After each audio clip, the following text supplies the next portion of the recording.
So let me start the top with the vision assessment in children. I have no financial interest in this presentation. So visual acuity is the first information in any of the ocular examination, whether it is pediatric or the adult, because it gives an overall assessment of the anatomical and functional status of the eye.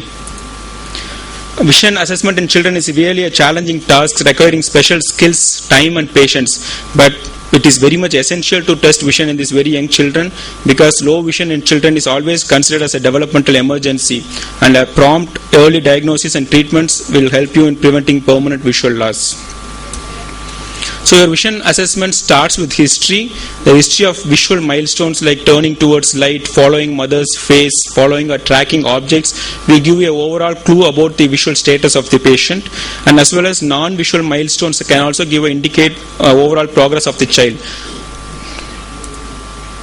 So when it comes to visual assessment in children, never expect any cooperation from the child as like adults. So what to do?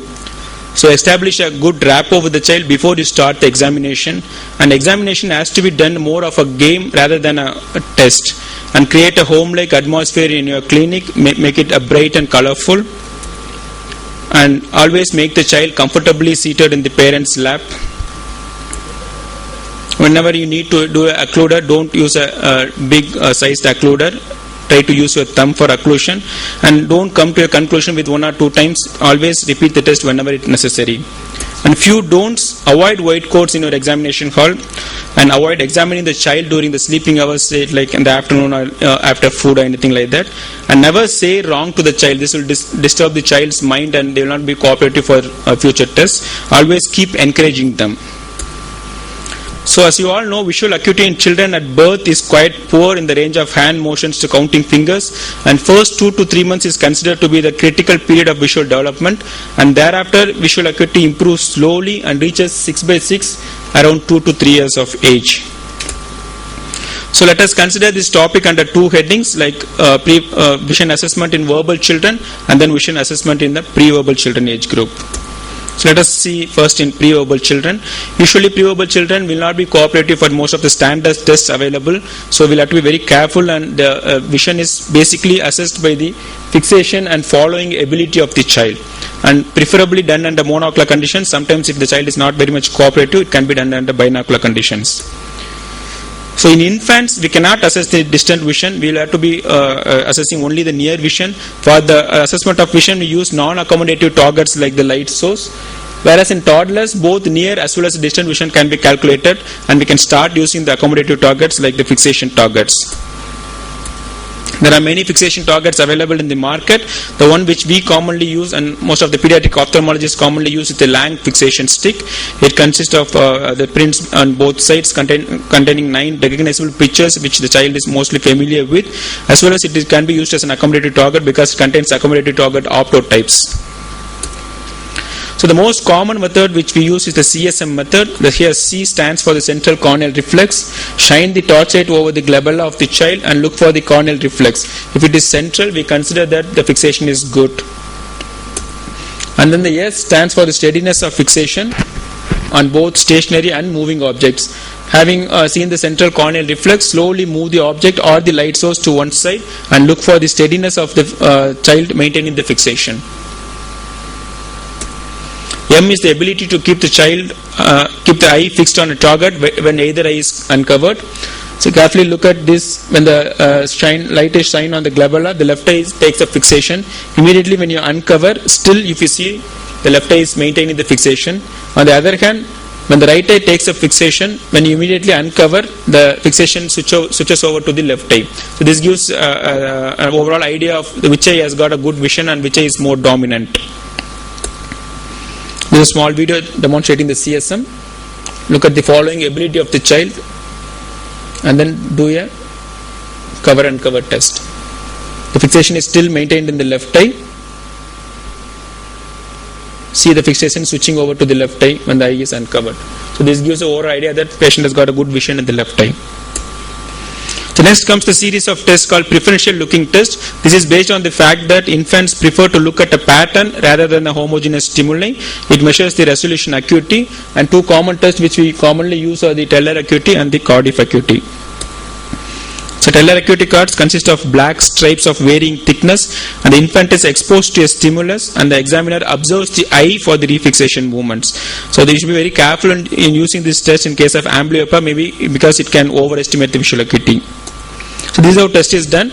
It consists of various stripes of black and white thickness, and then the examiner peeps through the small pinhole in the center of the board, and if the child is old enough, he will be pointing out where the stripes is. If the child is very small, you have to observe the fixation movement of the kid. This is the photograph. With a very small child, you have to peep through the hole and look for the fixation movement of the kid.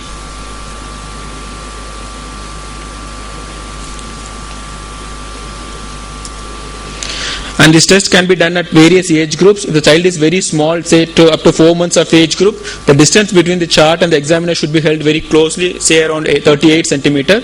And a little older child, we can increase the distance between the examiner and the chart, say it is around 84 centimeter, and the interpretation is given on the back side of the chart. Next comes the Cardiff acuity cards. This consists of pictures of vanishing haplotypes. The same principle, you show different pictures and ask the patient to point out them. And there's a chart interpreting the results of this test. This test can be done at either 1 meter or 50 centimeter. So the visual acuity varies according to that. If the child chart showing H chart showing the train is used as a test type, and if the child is able to make it out at 1 meter distance, his vision is 6/12, and if the child is very young age and the test is done at 50 centimeter, the vision is considered as 6/24. Optokinetic nystagmus is very rarely done. The child is fixating on a moving stripes on a rotating drum, and this produces a jerk type of occasion. The very presence of occasion itself gives some clue that there is some amount of useful vision is there. The finer the stripes used to produce a occasion, then the better the visual acuity. If nothing works out, visual potential is one test which is commonly used.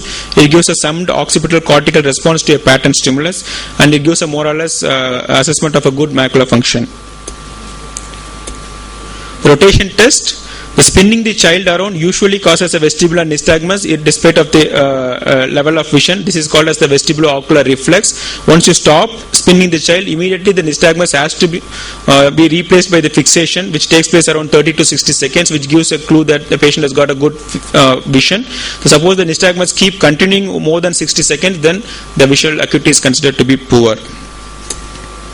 The occlusion test is one of the most common tests which is easily done in an office setup.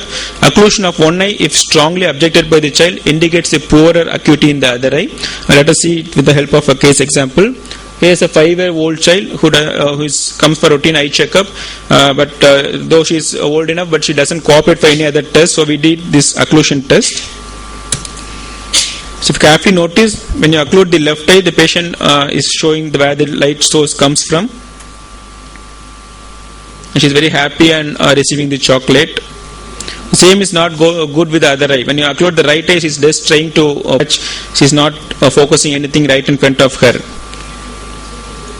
So this shows the left eye is got a poor vision. So on subsequent examination, we found that she has got a macular scar in the left eye. So this cake decoration test is used for very young children, and it gives a gross estimation of the vision. If the child is able to see and pick up small sweets or decoration at 33 centimeter, visual acuity is approximately calculated as 6/24. So after finishing the pre-verbal children age group, let us come to the verbal children. Verbal children at 3 to 5 years of age group starts going to school but still not familiar with the alphabets and other things, so we don't try to use Snellen's acuity. We instead use these matching principles. We show them the pictures, symbols and letters which they are familiar with and ask them to match that. So we started using these optotypes. Optotypes are nothing but symbols when correctly identified at a given distance permits the quantification of visual acuity.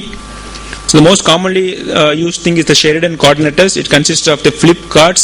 A card is given to the patient, and then the examiner stands at a distance and starts showing the alphabets, and he asks the patient to match those alphabets. So based on this, visual acuity is calculated. So similar principle, but instead of alphabets, we use different pictures which these patients at this age group are mostly familiar with. This is quick, easy and reliable, and it is reproducible. These K pictures and Allen cards is commonly used. And then this Keeler, Logmore and Cambridge crowding cut is mostly used in case of amblyopia, because it requires the child to match one letter out of a group of haplotypes, so it has this crowding phenomenon. The Leah symbols, Landau, C, tumbling is all these tests are based on the same principle of matching. So verbal children, usually above 5 years of age groups, are very familiar with the alphabets and numbers. We start using this TELENS Acuity. So to summarize, we have got a handful of tests in pre-verbal children age group. Simple tests like this fixation test and occlusion test can be used in our office setup, which doesn't need much of instrumentation or costly things to be purchased. Very simple torch and this thing will do. And verbal children, there are a group of tests available. What we recommend is, we need not, though we split amongst 3 to 5 years and above 5 years, it need not be constant for everybody. Depending on the patient's cooperation, depending on the patient's mental status, we can mix and match these tests available and then try to get the best outcome from the child. So to conclude, visual assessment in children is really a challenging task. It requires a lot of patience, time and this thing. So better selection of the test, as I already mentioned, it need not be specific to age group. So depending on the child, you have to select the better test for the appropriate for the child. And then if it is done with good patience and care, it's highly rewarding for the pediatric ophthalmologist. So thanks for the attention.